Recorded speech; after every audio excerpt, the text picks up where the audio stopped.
pagi-pagi anak-anak sekolah.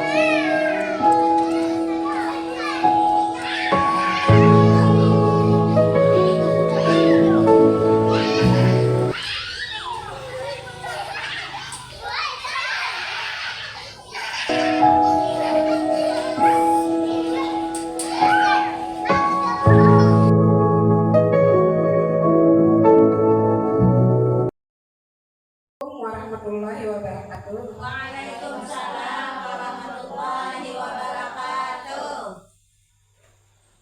Yang terhormat Ibu Kepala Sekolah, yang terhormat seluruh Dewan Guru dan karyawan TK Negeri Merpati dan TK Negeri Tunas Harapan. Sebelumnya saya mengucapkan terima kasih yang sebesar-besarnya atas kehadiran ibu-ibu dalam mengikuti seminar diseminasi budaya pada hari ini. Baik, untuk selanjutnya alangkah baiknya kita isi briefing dulu ya. Gimana ibu-ibu, setuju? Setuju. Alhamdulillah. Nah, bersamaan dengan hal tersebut, Ibu mohon semua peserta untuk berdiri. Iya. Terima kasih. Briefing kita hari ini kita familiar, ini biasanya setiap hari kita kerjakan di sekolah, yaitu gerak dan lagu. Kita kan tahu ini ada kepala, pundak, lutut dan kaki. Nah, kita sambil bernyanyi supaya keadaan diri kita tenang dan rileks. Apabila kita memulai suatu pekerjaan, kita harus senang dulu terlebih dahulu. Nantinya pekerjaan yang kita jalani itu terkondisi baik juga. Nah, ya sekarang kita mulai. Siap? 1, 2, 3. Kepala pundak, kepala pundak, lutut dan kaki. Kepala pundak, kepala pundak, lutut dan kaki. Daun telinga, hidung mulut. Daun telinga, mata, hidung mulut. Tangan direntang lalu ke pinggang bergoyang-goyang. Tangan direntang lalu ke pinggang bergoyang-goyang. Alhamdulillah, terima kasih. Silahkan duduk semuanya. Senang rupanya hari ini kita ya, pagi yang cerah ya ibu ya. Kemudian untuk selanjutnya perkenankanlah saya untuk menyampaikan presentasi, yaitu diseminasi budaya positif yang disampaikan oleh nama saya Halimah, calon guru penggerak angkatan 11 TK Negeri Tunas Harapan Kabupaten Balangan. Kemudian yang berhubungan dengan budaya positif. Budaya positif merupakan perwujudan dari nilai-nilai atau keyakinan yang universal yang diterapkan di sekolah. Budaya positif tidak dapat diciptakan secara instan. Hari ini melalui penerapan budaya positif di sekolah diperlukan tuntunan dan tauladan dari seorang guru secara bertahap dan berkesinambungan. Dalam hal ini kita yang paling utama sebagai ujung tombak, bagaimana mempraktikkan budaya positif itu terhadap anak-anak. Kemudian perubahan paradigma pembelajaran. Perubahan paradigma pembelajaran ini merupakan suatu pergeseran antara stimulus respon menjadi teori kontrol. Pembelajaran bagian yang setinggi-tingginya. Ini yang menjadi objek utama itu perubahan itu murid. Bagaimana kita merubah sikap murid untuk mencapai keselamatan yang setinggi-tingginya di masa depan nanti. Ini kita yang paling utama dididik dulu. Silakan punya. Kemudian, mengapa keyakinan kelas? Mengapa tidak peraturan kelas? Ayo kira-kira. Kemudian membuat keyakinan kelas. Dengan adanya keyakinan kelas diharapkan dapat meningkatkan kedisiplinan murid, yakni disiplin diri yang muncul dari dalam diri, motivasi intrinsik, bukan paksaan dalam bentuk aturan, sanksi. Motivasi intrinsik muncul karena adanya suatu keyakinan terhadap suatu nilai. Nah, adanya keyakinan lalu menimbulkan kedisiplinan terhadap anak-anak. Dokumentasi membuat keyakinan kelas. Kemarin kami bikin hari apa itu? Senin rasanya. Terus Bu, dokumentasi kesepakatan kelas atau keyakinan kelas. Pertama, tegur, sapa, salam, sopan santun. Kedua, mari belajar dengan tenang di dalam kelas. Ketiga, bicaralah yang sopan. Keempat, sayang kepada teman. Kelima, patuh kepada bapak dan ibu guru. Ini adalah hasil dari membuat keyakinan kelas yang berupa poster atau gambar saja. Kenapa jadi berupa poster atau gambar? Ada timbul pertanyaan. Karena mana di tingkat kelompok itu belum bisa membaca. Ya betul, benar, terima kasih ya. Karena masalahnya kan di tingkat kelompok ini tidak semuanya bisa membaca. Sesuatu yang dilakukan seseorang pada orang lain untuk mendapatkan kepatuhan. Kemudian yang dimaksud dengan disiplin adalah pendekatan mendidik murid bertujuan untuk membentuk kontrol diri dan meningkatkan kepercayaan diri, sehingga mereka bisa berperilaku dengan berpedoman kepada nilai-nilai kebajikan. Nilai-nilai kebajikan itu yaitu meliputi sifat positif manusia, merupakan tujuan mulia yang ingin dicapai oleh setiap individu, terlepas dari suku, bangsa, bahasa, agama maupun latar belakangnya. Kalau disiplin positif itu ini setiap hari kita terapkan kepada anak-anak. Dari hal yang kecil dulu, pertama dia datang, kita biasakan anak itu disuruh bersalaman dengan orang tua, kemudian meletakkan sepatu dengan rapi dan benar, bersalaman dengan ibu guru juga, kemudian meletakkan tasnya ke dalam kelas. Terus motivasi perilaku manusia. Motivasi perilaku manusia ini ada 3. Menurut Diana Gerson dalam bukunya Studying School Discipline menyatakan ada 3 motivasi perilaku manusia. Pertama, untuk menghindari ketidaknyamanan atau hukuman. Hal ini yang wajar. Menurut ibu-ibu, kira-kira apa ya contoh untuk menghindari ketidaknyamanan atau hukuman dari anak-anak itu apa ya? Hal yang rela ya di kita ditemui sehari-hari. Menghindari ketidaknyamanan, motivasi perilaku manusia.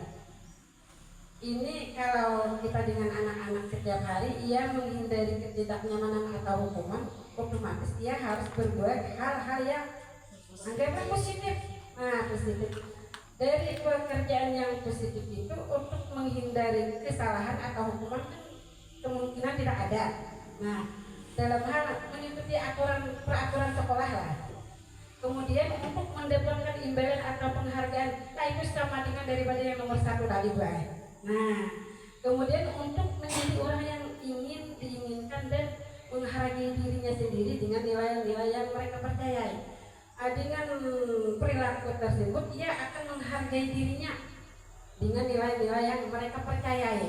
Dipercayai dulu nilai itu baru dia melakukan. Akhirnya ia diakui oleh teman-temannya, sekolah, guru, bahkan di keluarganya mungkin. Next, kebutuhan dasar manusia. Kebutuhan dasar manusia itu ada 5. Ini sudah hafal kita. Pertama, bertahan hidup. Nah, contoh dari bertahan hidup tuh kira-kira apa ya, ibu guru yang pintar-pintar semua. Ayo apa ya, bertahan hidup. Ini rela aja dia datang kita. Kira-kira apa ya bijaknya? Betul, tepuk tangan bijaknya. Betul, makan. Selain makan mungkin ada teman-teman yang lain punya pendapat? Gawian. Gawian bujur. Ada lagi hal yang real di depan mata kita. Penghasilan bertahan hidup. Tempat tinggal juga. Kalau tidak ada tempat tinggal kan tidak mungkin kita bisa hidup. Nah, hal yang kedua yang paling utama kasih sayang. Anak-anak kalau kurang kasih sayang apa yang terjadi kira-kira?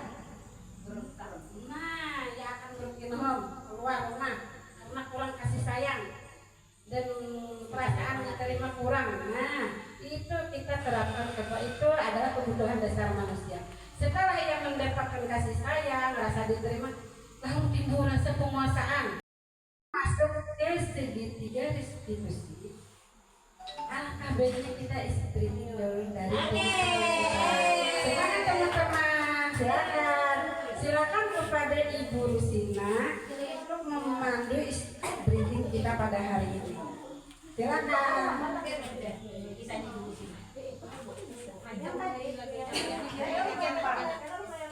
Silakan Bu Jana.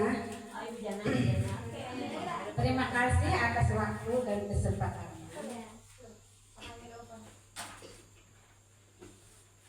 Buna, Ibu Ina, silakan. Ibu Isa, Setia gerakannya ya, tangannya di sini. Oke. Tangan diputar-putar, bertepuk tangan. Tangan diputar-putar, peganglah bahu. Tangan diputar-putar, peganglah lutut. Digoyang-goyang, digoyang-goyang, digoyang-goyang. Tangan diputar-putar, bertepuk tangan. Tangan diputar-putar, peganglah bahu. Tangan diputar-putar, peganglah lutut. Digoyang, digoyang-goyang, digoyang-goyang.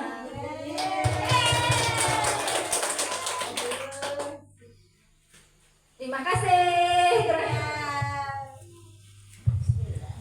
Terima kasih kepada Bu Jana yang telah menyampaikan briefing kita yang memotivasi kita pada hari ini menjadi lebih bersemangat. Selanjutnya saya akan menyampaikan segitiga restitusi. Contohnya adalah menanyakan keyakinan. Kamu mau menjadi orang yang seperti apa ya? Itu merupakan suatu menanyakan keyakinan. Kemudian apa nilai-nilai umum yang telah kita sepakati? Ini kita berkomunikasi dengan anak-anak. Maksudnya kamu mau menjadi orang yang seperti apa ya? Anak dengan polosnya akan menjawab, bisa, saya mau jadi polisi atau jadi tentara atau jadi guru dan lain sebagainya. Kemudian apa nilai-nilai yang telah kita sepakati? Nilai-nilai kebajikan tadi ada sudah ibu jelaskan di slide pertama tadi.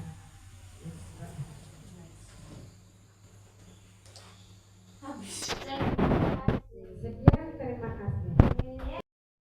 Di sini perlu menyampaikan contoh yang biasa terjadi lah. Iya. Nah, jadi apa tuh nilai umum yang kita sepakati? Iya. Misal seperti ini.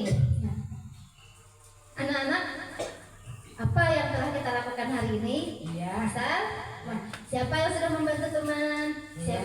Siapa yang mau meminjamkan peralatan sekolahnya untuk teman? Itu termasuk dengan kesepakatan yang telah kita sepakati. Iya, betul. Itu nilai-nilai yang bagus untuk diterapkan kepada peserta didik. Iya, betul, Pak. Iya, untuk meyakinkan anak-anak itu kan menanyakan keyakinan, berarti yang meyakini bahwa berbuat baik itu memiliki nilai-nilai yang baik. Iya, betul. Itu meyakinkan dia untuk selalu membuat kebaikan. Iya, betul, Bu. Iya. Terima kasih, Bu.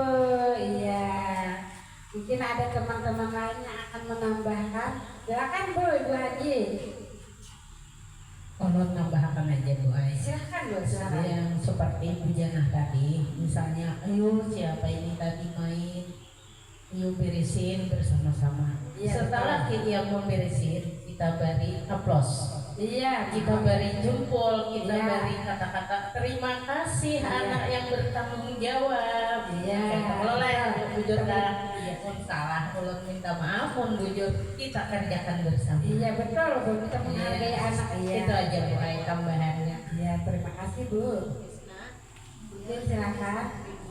Hal yang kita temui setiap hari lah di sekolahan kita. Kita kan mengajar di TIKA, banyak hal yang kita temui setiap hari. Silakan teman-teman, mungkin ada tambahan atau arahan sehubungan dengan segitiga restitusi. Kalau tidak ada kita lanjutkan Bu.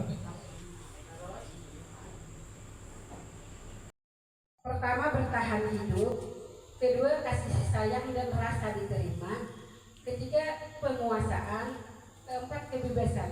Nah, ketika mendapat penguasaan, orang tersebut mungkin mempunyai lagi keinginan kebebasan.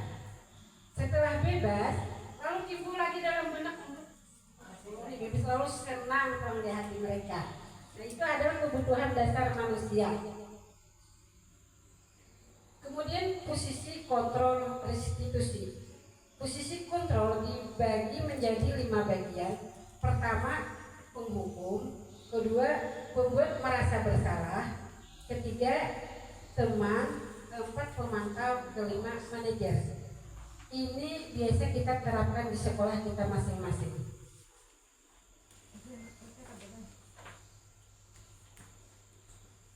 Contoh daripada posisi kontrol, patuhi aturan saya atau awas. Nah, ketika kita berbicara seperti itu kepada anak di sekolah, itu merupakan contoh dari posisi kontrol penghukum. Secara tidak sadar kadang kita bisa berbicara seperti itu dengan anak-anak, padahal itu tidak bagus. Nah, kemudian contoh posisi kontrol, ibu sangat kecewa sekali dengan kamu. Kalau kita berbicara seperti itu terhadap anak-anak, ini membuat anak merasa bersalah. Oh, ibu berbicara seperti itu, bingungnya. Jadi kita ada posisi berkata yang bagus, ada yang berkata tidak bagus terhadap anak-anak.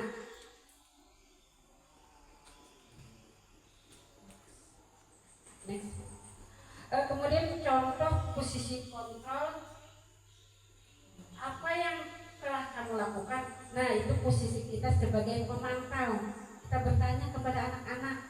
Selain itu banyak yang ada di sekitar kita, di sekolah kita, yang kita ini posisinya sebagai pemantau. Kira-kira contohnya apa ya? Contohnya apa yang kami sedang lakukan? Kira-kira contohnya apa ya sebagai pemantau? Silahkan teman-teman. Banyak kita temui Bu sehari-hari di sekolah kita. Ya, waktu kita waktu anak berteman, bermain, kita sebagai pemantau. Mungkin di antara itu ada yang berbuat jahil atau menolong atau apa, itu sebagai pemantau. Kita bisa menanyakan kepada anak, apa yang kamu lakukan hari ini, Nak? Ya, itu juga kita sebagai pemantau. Kita juga sebagai pemantau, betul Pak. Ya, terima kasih Bu Nur sudah memberikan saran dan informasinya. Kemudian contoh posisi kontrol, apa rencana kamu untuk memperbaiki hal ini? Nah, ini posisi kita sebagai manajer. Dari bahasa anunya kita tuh apa rencana kita nih ke arah perbaikan, bukan kita takuni anak. Nah, kemudian next, keyakinan kelas. Mengapa keyakinan kelas? Mengapa tidak peraturan kelas? Ini ada perbedaan Mas. Keyakinan kelas dengan peraturan kelas. Kalau keyakinan kelas itu anak-anak sudah meyakini, artinya ada kesepakatan bersama. Contoh misalnya kita anak-anak hari ini mengerjakan pertama bertahan hidup, kedua kasih sayang dan rasa diterima, ketiga penguasaan, keempat kebebasan. Nah, ketika mendapat penguasaan, orang tersebut mungkin mempunyai lagi keinginan kebebasan. Setelah bebas, lalu timbul lagi dalam benak bebas, lalu senang di hati mereka. Nah, itu adalah kebutuhan dasar manusia. posisi kontrol restitusi. Posisi kontrol dibagi menjadi 5 bagian. Pertama, penghukum. Kedua, pembuat merasa bersalah. Ketiga, teman. Keempat, pemantau. Kelima, manajer. Ini biasa kita terapkan di sekolah kita masing-masing.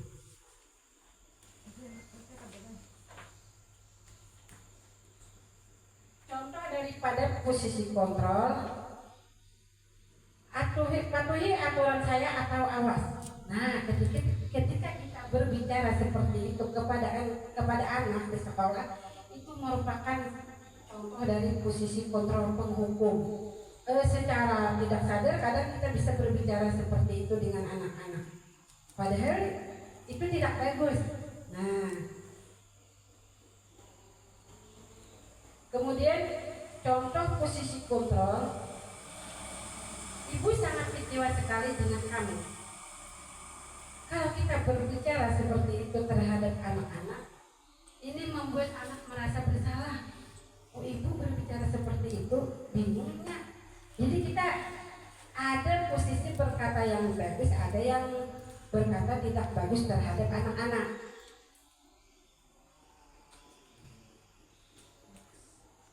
Next. Kemudian contoh posisi kontrol, apa yang telah kamu lakukan? Nah, itu posisi kita sebagai pemantau. Kita bertanya kepada anak-anak. Selain itu banyak yang ada di sekitar kita, di sekolah kita, yang kita ini posisinya sebagai pemantau. Kira-kira contohnya apa ya? Contohnya apa yang kami sedang lakukan? Kira-kira contohnya apa ya sebagai pemantau? Silahkan teman-teman. Banyak kita temui bu sehari-hari di sekolah kita. Ya, waktu kita waktu anak berteman, bermain, kita sebagai pemantau. Mungkin di antara itu ada yang berbuat jahil atau menolong atau apa, itu sebagai pemantau. Kita bisa menanyakan kepada anak, apa yang kamu lakukan hari ini, nak?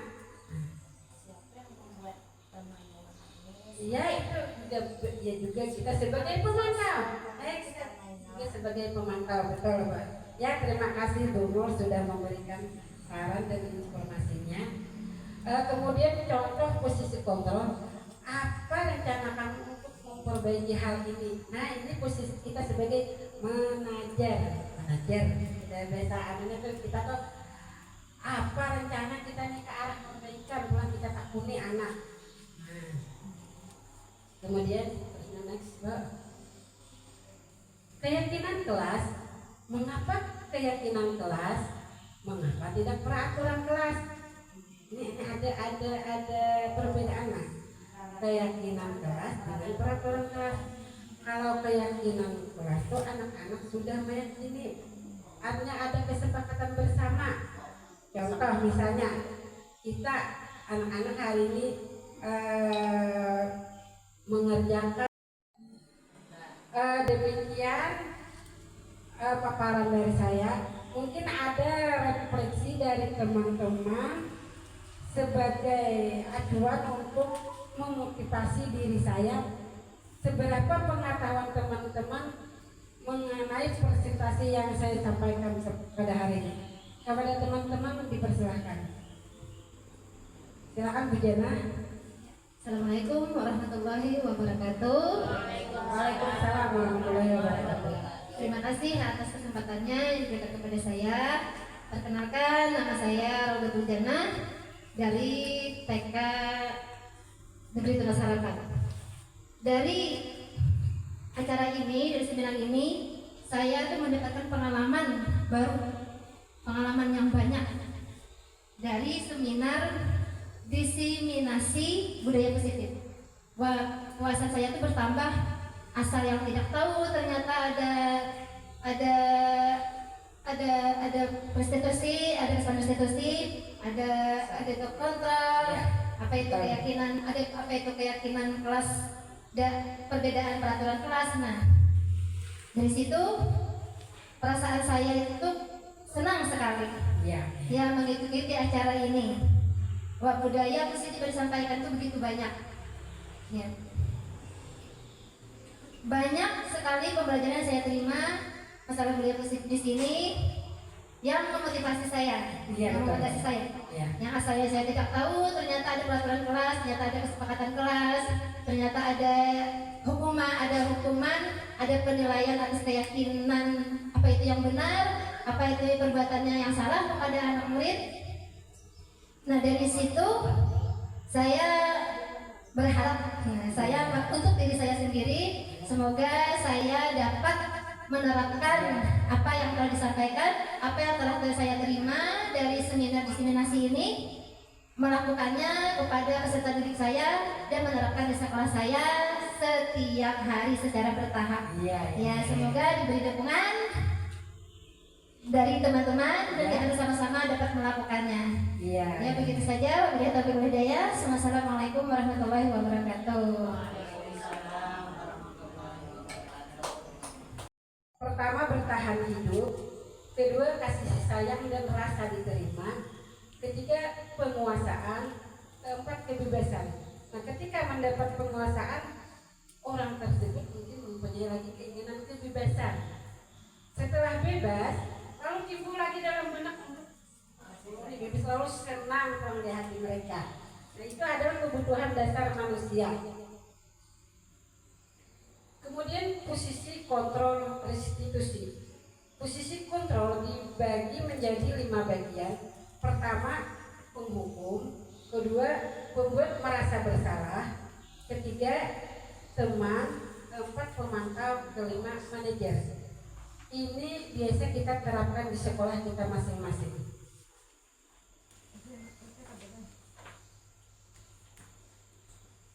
Contoh daripada posisi kontrol,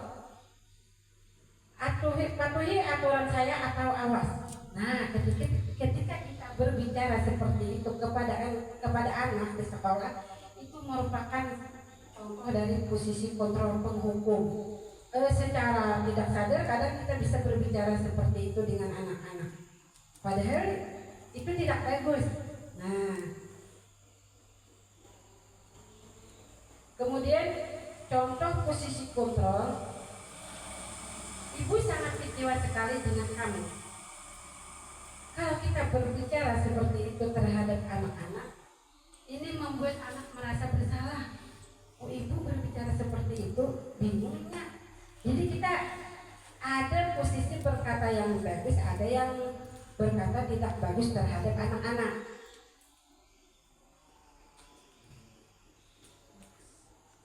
Next.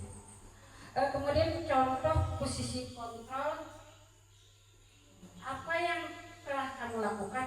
Nah, itu posisi kita sebagai pemantau. Kita bertanya kepada anak-anak. Selain itu banyak yang ada di sekitar kita, di sekolah kita, yang kita ini posisinya sebagai pemantau. Kira-kira contohnya apa ya? Contohnya apa yang kami sedang lakukan? Kira-kira contohnya apa ya sebagai pemantau? Silahkan teman-teman. Banyak kita temui bu sehari-hari di sekolah kita. Ya, waktu kita waktu anak berteman, bermain, kita sebagai pemantau. Mungkin di antara itu ada yang berbuat jahil atau menolong atau apa, itu sebagai pemantau. Kita bisa menanyakan kepada anak, apa yang kamu lakukan hari ini, nak? Ya, itu juga kita sebagai pemantau. Kita juga sebagai pemantau, betul, Pak. Ya, terima kasih Bu Nur sudah memberikan saran dan informasinya. Kemudian contoh posisi kontrol, apa rencana kamu untuk memperbaiki hal ini? Nah, ini posisi kita sebagai manajer. Dari bahasa anunya kita tuh apa rencana kita nih ke arah perbaikan, bukan kita takuni anak. Nah, kemudian next,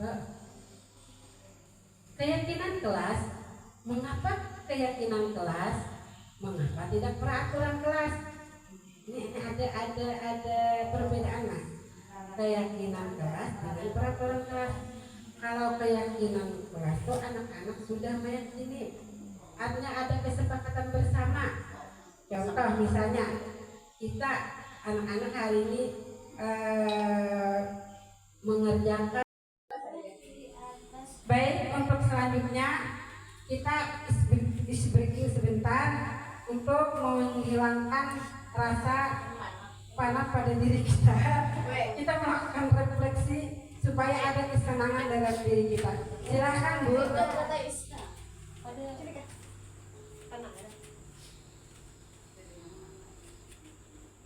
Jadi kepada Ibu dipersilahkan.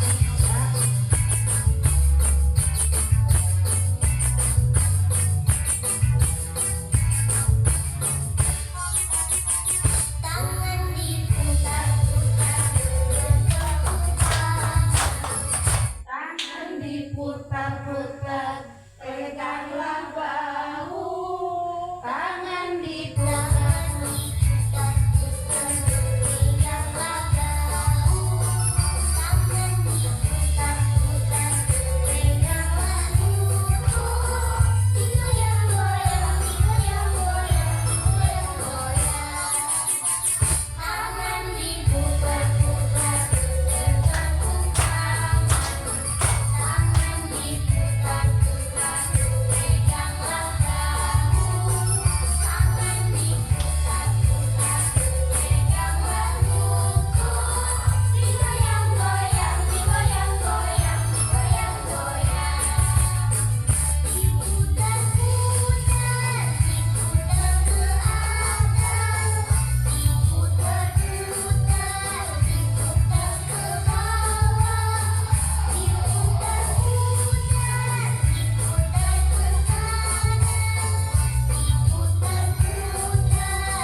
Terima kasih Ibu-ibu.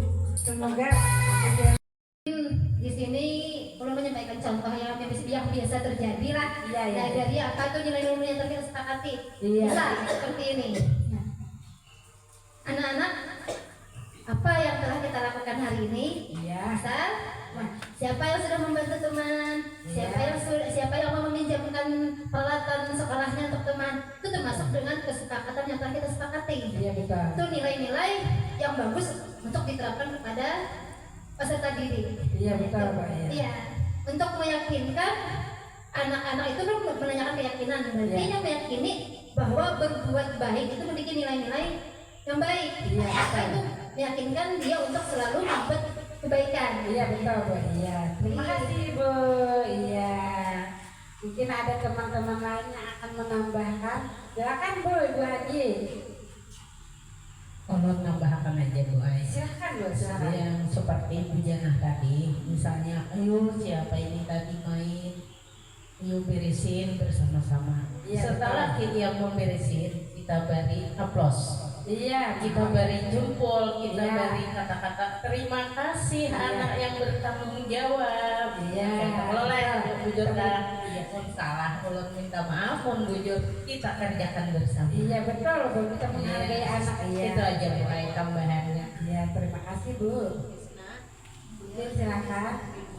Hal yang kita temui setiap hari lah di sekolahan kita. Kita kan mengajar di TIKA, banyak hal yang kita temui setiap hari. Silakan teman-teman, mungkin ada tambahan atau arah apa hubungan dengan segitiga di segi besi. Kalau tidak ada kita lanjutkan Bu.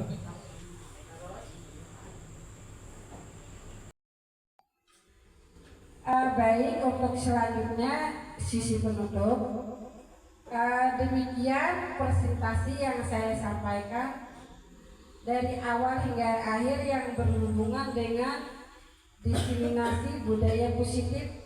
Yang pertama dulu yaitu tadi budaya positif, disiplin, kemudian keyakinan kelas dan segitiga restitusi, kemudian 5 kebutuhan manusia, motivasi, kemudian ada dokumentasi tentang pembuatan keyakinan kelas, dan ada juga pemutaran video.